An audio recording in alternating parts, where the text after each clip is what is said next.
नमस्कार जय हिंद साथियों, वंदे मातरम सभी को। कक्षा 12 राजनीति विज्ञान चैप्टर आपका दो ध्रुवीयता का अंत बिल्कुल इस क्लास में आपके नोट्स पैटर्न पर और बिल्कुल एक ही क्लास में नोट्स के रूप में आपको क्लास देने जा रहे हैं। तो क्लास को शुरू से लगाकर अंत तक देखिएगा। अगर पसंद आती है तो वीडियो को लाइक एंड शेयर, चैनल पर नए हैं तो चैनल को सब्सक्राइब कर सकते हैं। तो आज की क्लास शुरू करें उससे पहले आपसे गुजारिश है, अगर ये बिल्कुल आपको फ्री में दिए जाएंगे, फ्री में देना है लेना है तो चैनल को सब्सक्राइब करना होगा और बेल आइकन का जो घंटा है उसको दबाना होगा। इस बार तो सभी आपके नोट्स पैटर्न पर एक ही क्लास में सभी चैप्टर करवाए जाएंगे, यानी प्रत्येक चैप्टर एक क्लास में 10 से 12 जो भी चैप्टर लग रहे हैं आपके प्रत्येक क्लास में करवाए जाएंगे। आपके पास समय है, समय का सही उपयोग कीजिएगा। अभी भी किसी ने तैयारी नहीं की है तो इनको पढ़कर आप 90+ का स्कोर कर सकते हैं। अगर इन मेरे द्वारा नोट्स ये उपलब्ध करवाए जा रहे हैं, इनको अगर आपने पढ़ लिया तो 90+ का स्कोर आप बिल्कुल आसानी से प्राप्त कर सकते हैं। अभी भी किताब नहीं खोली है, इनको पढ़कर आप 90+ कर सकते हैं। तो इस क्लास को शुरू करते हैं। कुछ आपके लिए पहले बेसिक है, उसके बाद में चैप्टर शुरू हो जाएगा, ठीक है। तो सभी को ज्ञात है कि प्रथम विश्व युद्ध चला 1914 से 1918 और द्वितीय विश्व युद्ध चला 1939 से 1945। और यहाँ से आपका होता है दो ध्रुवीयता, यानी दो ध्रुवीय गुट, दो गुटों का सामने आ जाते हैं। एक तो होता है यूएसए और दूसरा होता है यूएसएसआर, यानी अमेरिका और आपके कौन, सोवियत संघ, अमेरिका और सोवियत संघ। और कोल्ड वार चलता है 1945 से 1991 के मध्य। ये बेसिक जानकारी है। उसके बाद में देखिए दूसरी बात ध्यान रखनी है कि रूस की जो साम्यवादी क्रांति हुई वो हुई 1914 में। उसके बाद सोवियत प्रणाली, इसके बारे में देखोगे तो क्या हुआ कि 1900 यूएसए यानी सोवियत संघ का जन्म होता है 1922 में। और उसमें जन्म हुआ, उस समय इनके गणराज्य थे वो थे 15 आपके। कितने थे? 15। तो ये 15 आप इनको देखना चाहे तो देख सकते हैं। इतने इंपोर्टेंट कोई है नहीं, है तो मैं बता दूंगा, ठीक है। तो इसमें से इंपॉर्टेंट है वो है आपका ये चेकोस्लोवाकिया ये इंपॉर्टेंट है आपका, क्योंकि चेकोस्लोवाकिया दो गणराज्यों से मिलकर बना था। एक तो चेक था, दूसरा था स्लोवाकिया, ठीक है। ये प्रश्न अर्धवार्षिक में पूछा गया है, ये भी ध्यान देना। आगे बढ़ते हैं क्लास। उसके बाद देखते हैं जर्मनी का विभाजन। जर्मनी का विभाजन है, आप सभी को पता है कि जर्मनी की राजधानी थी वो थी आपके बर्लिन। और बर्लिन है शीत युद्ध का प्रतीक के रूप में देखी गई। और बर्लिन की दीवार का निर्माण हुआ 1961 में। उस समय यूएसएसआर यानी सोवियत संघ के राष्ट्रपति थे खुसरचेव, ठीक है। फर्स्ट शीत युद्ध यानी फर्स्ट कोल्ड वार, CW का कोल्ड वार लिखना 1945 1962। उसमें साम्यवादी विरोधी कुछ दल गठित मतलब सामने आए। उसके बाद तनाव कम करने के लिए 1963 से 1978 में कुछ समझौते किए गए। उस समय यूएसए यानी अमेरिका के राष्ट्रपति थे ब्रेजनेव, इन्होंने स्थिरता लाने का प्रयास किया। उसके बाद में सेकेंड आपके जो पीरियड चलता है शीत युद्ध का, वो चलता है 1978 से 1984 के मध्य। और उसमें यूएसएसआर यानी सोवियत संघ विरोधी भी भावनाएं सामने देखने को मिली। एंड ऑफ द यानी शीत युद्ध का अंत है 1985 से 1991। और उस समय यूएसएसआर यानी जो सोवियत संघ के अंतिम राष्ट्रपति थे वो मिखाइल गोर्बाचेव थे, ठीक है। 25 दिसंबर यूएसएसआर का यानी विघटन हुआ, 25 अंत हुआ वो 25 दिसंबर 1900, ये भी देखने को मिलेगा लेकिन आपको पहले से बता रहे हैं, ठीक है। 1991 यहां पर अंत हो जाता है सोवियत संघ का। अब देखते हैं इसमें सबसे फैक्ट था वो था बर्लिन की दीवार का गिर जाना, ठीक है। बर्लिन की दीवार का गिर जाना कब गिरी? 9 नवंबर 1992, ठीक है। और उसमें उस समय क्या हुआ? जर्मनी का हुआ एकीकरण 9 नवंबर 1992। उसमें जर्मनी का एकीकरण हुआ, उसमें दो गुट सामने आए। क्षमा चाहूंगा, साम्यवादी गुट है उसकी समाप्ति और शुरू हो गई थी। यानी साम्यवादी जो गुट थे उनका अब अस्तित्व धीरे धीरे समाप्त होने की कगार पर था। उसके बाद आपके यूएसएसआर का विघटन, एक नंबर का प्रश्न पूछा जा सकता है। यूएसएसआर का विघटन कब हुआ? तो 25 दिसंबर 1991 को। कब हुआ? 25 दिसंबर 1991। उस समय राष्ट्रपति थे वो थे आपके मिखाइल गोर्बाचेव। कौन थे? मिखाइल गोर्बाचेव उसमें अंतिम राष्ट्रपति थे, मिखाइल गोर्बाचेव। ठीक है, गोर्बाचेव। उसके बाद में देखो यूएसए एकमात्र एक ध्रुवीय महाशक्ति के रूप में उभरा। ठीक है, उसके बाद हम सभी को ज्ञात है कि यूएसएसआर का हो जाता है विघटन यानी समाप्त हो जाता है। तो उसके बाद में एक ही शक्तिशाली राष्ट्र रहता है, वो रहता है यूएसए यानी यूनाइटेड नेशन ऑफ अमेरिका। ठीक है, यूनाइटेड स्टेट ऑफ अमेरिका। अब विघटन के कारण क्या कारण थे उससे पहले आपको प्रश्न है कि भारत और यूएसएसआर संबंध, ठीक है, ये बताने, तो इस प्रश्न को भी तैयार कर सकते हैं आप। अब पढ़ते हैं इंपॉर्टेंट क्वेश्चन।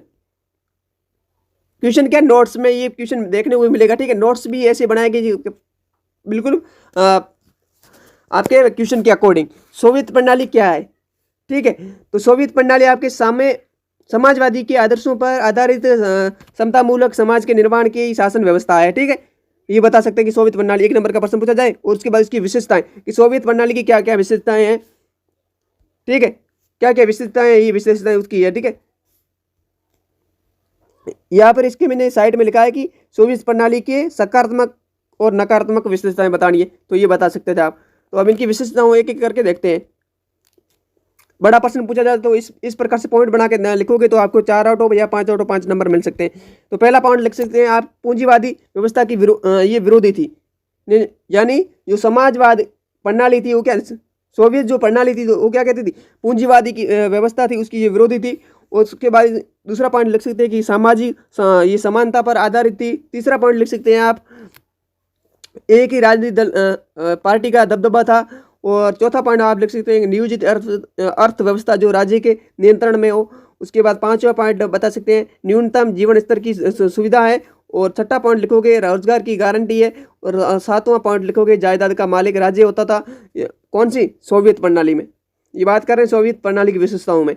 उसके बाद आठवां पॉइंट लिख सकते हो कि उत्पादन के साधनों पर राज्य का नियंत्रण था। और नंबर पॉइंट आप जन कल्याण पर इन्होंने बल दिया सोवियत प्रणाली के अंतर्गत। अब इसकी क्या कमियां थी, इसके क्या दोष थे, सोवियत प्रणाली के क्या दोष थे, ये देखते हैं। क्लास पसंद आ रही होगी, अब मज़ा आ रहा होगा ऐसी उम्मीद करते हैं। तो वीडियो को लाइक शेयर तो करना है, लेकिन चैनल को सब्सक्राइब करते हैं, क्योंकि पूरी आपके नोट्स पैटर्न पर बिल्कुल नोट्स एक तरह से मक्खन की तरह क्लास दे रहा हूं, तो पूरी क्लास वॉच कीजिएगा। अब के बाद आगे प्रश्न है कि इसके क्या दोष थे, मतलब जो सोवियत प्रणाली थी उसके क्या क्या दोष थे ये बताने थे। तो पहला था इन्होंने औद्योगिक वस्तुओं की गुणवत्ता पश्चिमी देशों से इनकी कम थी, पहले ये इनकी कमी थी। दूसरी है कि नौकरशाही का इनका अधिक प्रभाव था सोवियत प्रणाली में। उसके बाद तीसरा पॉइंट आप बता सकते थे कि सोवियत लोकतंत्र बोलने की आज़ादी ये नहीं देता था। और चौथा पॉइंट लिख सकते थे एक ही पार्टी का शासन होना। और पांचवा पॉइंट लिख सकते थे कि गणराज्यों की संस्कृति और सभ्यता पर रूस का हस्तक्षेप होना। और छठा पॉइंट बता सकते थे कि पश्चिमी देशों की तुलना में कमजोर प्रौद्योगिकी का होना, टेक्नोलॉजी इनकी कमजोर थी। और सातवां पॉइंट बता सकते थे कि जनता की राजनीतिक और आर्थिक जो आकांक्षाओं को पूरा न कर पाना। तो ये थी सोवियत संघ प्रणाली की कमियां और विशेषताएं। ठीक है, आगे बढ़ते हैं। आपके सामने प्रश्न है, इस प्रश्न को तैयार कर सकते हैं आप। ठीक है, मिखाइल गोर्बाचेव द्वारा सोवियत संघ में सुधार क्यों किए, इसके कारण बताने। अब है मिखाइल गोर्बाचेव, इंपॉर्टेंट है, देखो क्या है प्रश्न आपका। Mikhail Gorbachev very very important मैंने लगाया। ठीक है, तो मिखाइल गोर्बाचेव है, मार्च 1985 में ये मतलब पार्टी के महासचिव बनते हैं। और यूएसएसआर का ये ने अंतिम राष्ट्रपति, यानी यूएसएसआर के अंतिम राष्ट्रपति कौन है? मिखाइल गोर्बाचेव जो बोल रहा हूँ वो भी लिख लीजिएगा साइड में। उसके बाद में मिखाइल गोर्बाचेव के सुधार के कारण के दबाव के कारण, यानी सुधारों के क्या कारण थे। तो पहला था इन्होंने क्या काम किया कि सूचना और प्रौद्योगिकी क्षेत्र में इन्होंने उन्नति हुई इनके शासनकाल में। उसके बाद इन्होंने पश्चिमी देशों से संबंध सुधारना शुरू किया। उसके बाद सुस्त अर्थव्यवस्था को गति देना और उसके बाद चौथा पॉइंट, इन्होंने जनता की आकांक्षाओं को पूरा करना, इन्होंने सुधार कार्य की। अब सुधार प्रणाली, अब देखो सुधार प्रणाली में देखो परसेक्त्रो यानी पुनर्रचना जो परिवर्तन दबाव से ना करके आपसी सहमति से करना। पुनर्रचना क्या होती है तो ये बता सकते थे। गलार स्नोत यानी खुलापन क्या होता है कि वास्तविकता का ज्ञान होना। खुलापन का मतलब वास्तविकता का ज्ञान होना। यहाँ पर पार्टी के अंदर विरोध। ठीक है,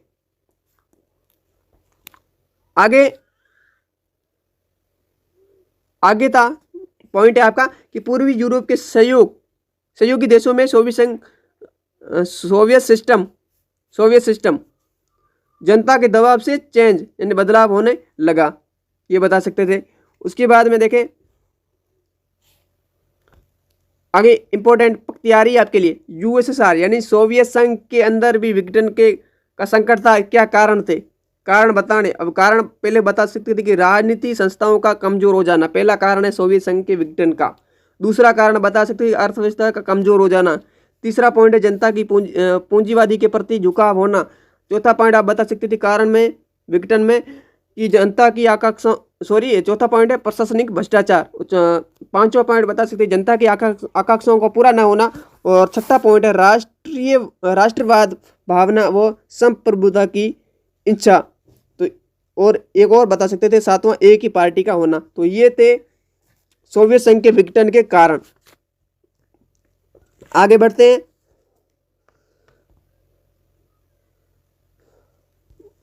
आगे है आपके ये कुछ फैक्ट है। ठीक है, इन फैक्ट को आपको ध्यान रखना है। फरवरी 1990 में संसद यानी ड्यूमा ने चुनाव में बहुदलीय व्यवस्था शुरू की। रूस की संसद का नाम क्या है तो डूमा। किसकी, रूस की संसद का नाम डूमा है, ध्यान रखना, 1 नंबर का प्रश्न पूछा जा सकता है। ठीक है, उसके बाद में मार्च 1990 में लिथुआनिया यूएसएसआर से स्वतंत्र हुआ। लिथुआनिया यूएसएसआर सोवियत संघ से कब अलग हुआ तो हुआ मार्च 1990 में। जून 1990 में रूस है यूएसएसआर से स्वतंत्र हुआ। ठीक है, उसके बाद में आपका पॉइंट है दिसंबर 1991 बेलारूस यूक्रेन ने यूएसएसआर का निर्माण संधि 1922 को समाप्त किया। ठीक है, उसके बाद पॉइंट है आपका 25 दिसंबर 1991 को गोरबाचेव का इस्तीफा और सोवियत संघ का अंत हो जाता है। ठीक है, और ये फैक्ट है, आपको ध्यान रखना, ये फैक्ट और ये फैक्ट दोनों परीक्षाओं में पूछा जाएगा। येल्त्सिन रूस के पहले निर्वाचित राष्ट्रपति, आपको प्रश्न पूछा जाएगा रूस के पहले निर्वाचित राष्ट्रपति कौन थे तो वो थे येल्त्सिन। ठीक है, अब सोवियत संघ के विघटन के परिणाम, क्या परिणाम हुए। ठीक है, पॉइंट है विघटन के परिणाम देखो, शीत युद्ध का समाप्त हो गया, इसका परिणाम निकला। 2 ध्रुवीयता का अंत हो गया, यानी एक ही शक्तिशाली राष्ट्र रहा यूएसए यानी अमेरिका, और नए देशों का जन्म हुआ। ठीक है, तो ये 3 पॉइंट आप किसी के परिणाम में बता सकते थे। ठीक है, उसके बाद में ये फैक्ट, कौन सा यूएसएसआर का उत्तराधिकारी बना वो बना आपके रूस। ठीक है, कौन बना रूस।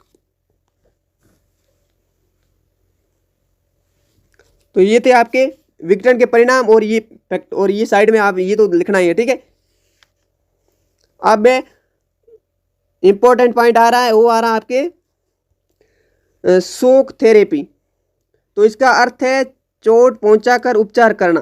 क्या लिखोगे, शोक थेरेपी का अर्थ चोट पहुंचाकर उपचार करना। और ये विश्व बैंक द्वारा अंतर्राष्ट्रीय मुद्रा कोष IMF का मॉडल था, कौन, शोक थेरेपी।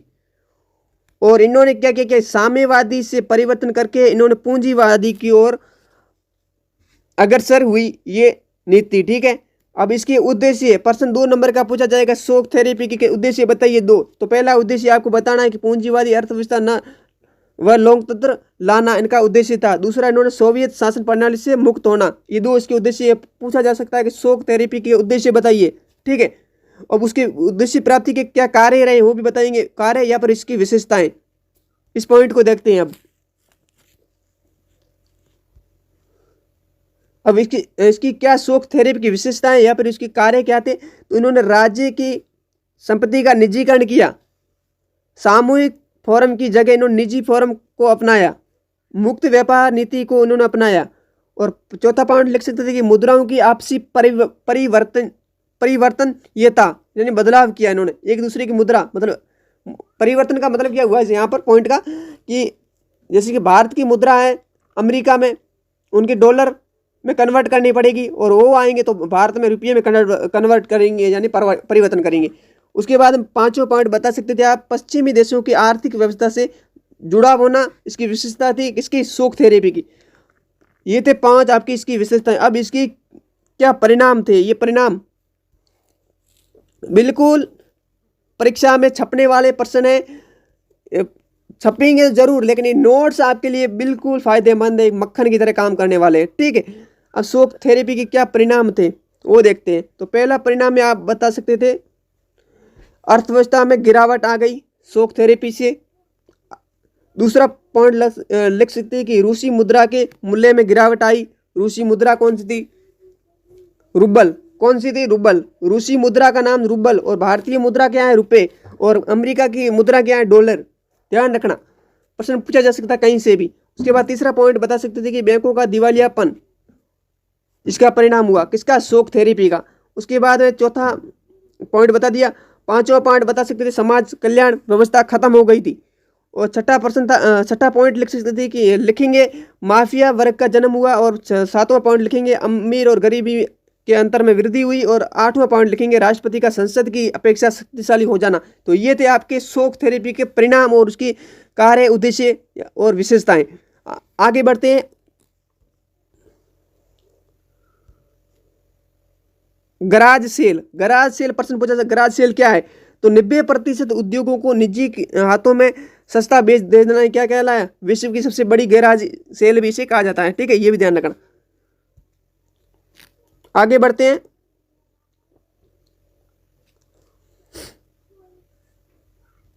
विघटन और विघटित देश और संघर्ष व तनाव, यानी रूस यूएसएसआर का विघटन और संघर्ष तनाव के बारे में देखते हैं।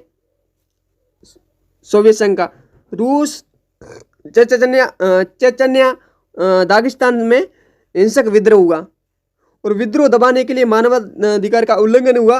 और तंजाकिस्तान, प्रश्न पूछा जा सकता है कि एकमात्र ऐसा कौन सा देश है जहां पर 10 वर्षों तक गृह युद्ध की चपेट में रहा, तो वो रहा आपके तंजाकिस्तान। इंपॉर्टेंट प्रश्न है, फैक्ट के रूप में पूछा जा सकता है 1 नंबर का, ठीक है। अजरबैजान में क्या हुआ, नगरजनों काराबाग के लोग आर्मिया में मिलना इनका।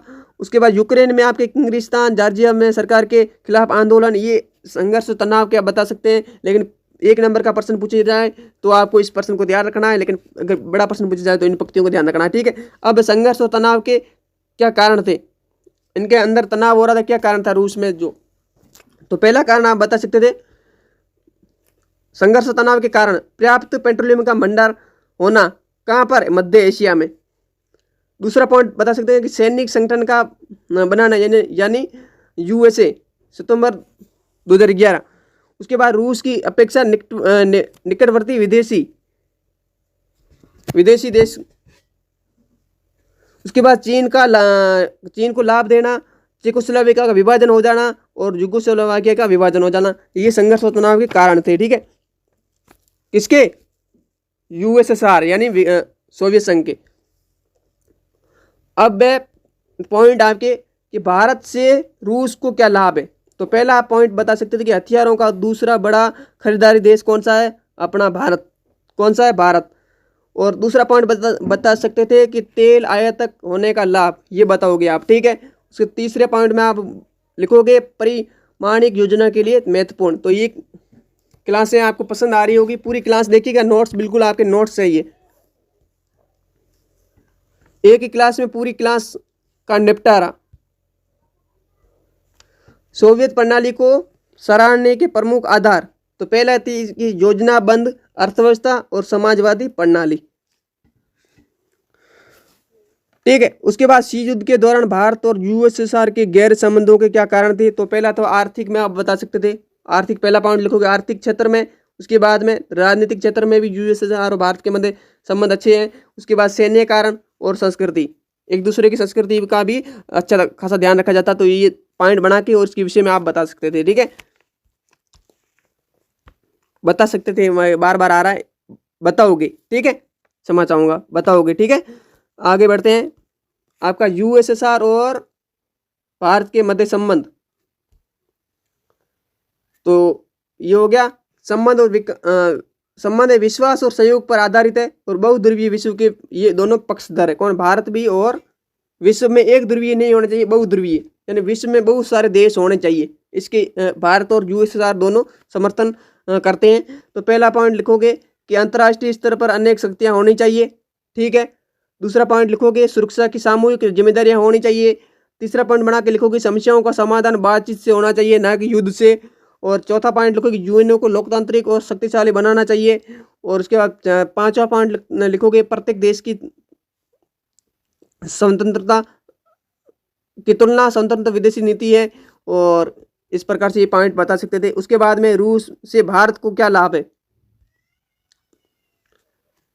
तो सभी को ज्ञात है। पहला पॉइंट लिखोगे कश्मीर मसले पर, यानी कभी भी कश्मीर पर कोई समस्या होती तो सबसे ज़्यादा सहयोग करता वो करता है, मतलब वो करता है आपका रूस। और आतंकवादी सूचनाओं के आदान प्रदान में भी ये पश्चिमी एशिया में पहुंच बनाने में, ऊर्जा आपूर्ति में भी सहयोग करता है रूस। उसके बाद चीन से संतुलित संबंध स्थापना में भी ये सहयोग करता है। कौन? आपके रूस। तो ये भारत को लाभ है रूस से। तो ये थे आपका पूरा चैप्टर। पूरा चैप्टर मैंने करवा दिया बिल्कुल आपके 20 मिनटों में। कितने? 20 मिनटों में पूरी क्लास में आपके नोट्स पैटर्न पर, बिल्कुल इन्हीं को पढ़ना है आपको। इन्हीं को पढ़ोगे तो क्या होगा, बोर्ड एग्जाम में तो फायदा होगा। मैं कहता हूँ, विश्वास दिलाता हूँ, मैंने इन्हीं नोट्स के पढ़कर मैंने 90+ का स्कोर किया था, 90+ का स्कोर किया था, ये बता दूं आपको। और आपके लिए बिल्कुल फ्री पढ़ा दिए जा रहे हैं। आप व्हाट्सएप नंबर पर मुझे कमेंट कर सकते हैं। तो मिलेंगे नेक्स्ट क्लास में। और नेक्स्ट क्लास में जो नेक्स्ट चैप्टर है उसके बारे में बात करेंगे। और ये आपकी सीरीज परीक्षा से पहले कोशिश रहेगी जनवरी से पहले इसको एंडिंग किया जाए, आपको नोट्स बिल्कुल उपलब्ध कराए जाएं, ऐसी आशा और उम्मीद के साथ मिलेंगे नेक्स्ट क्लास में। तब तक के लिए जय हिंद, वंदे मातरम।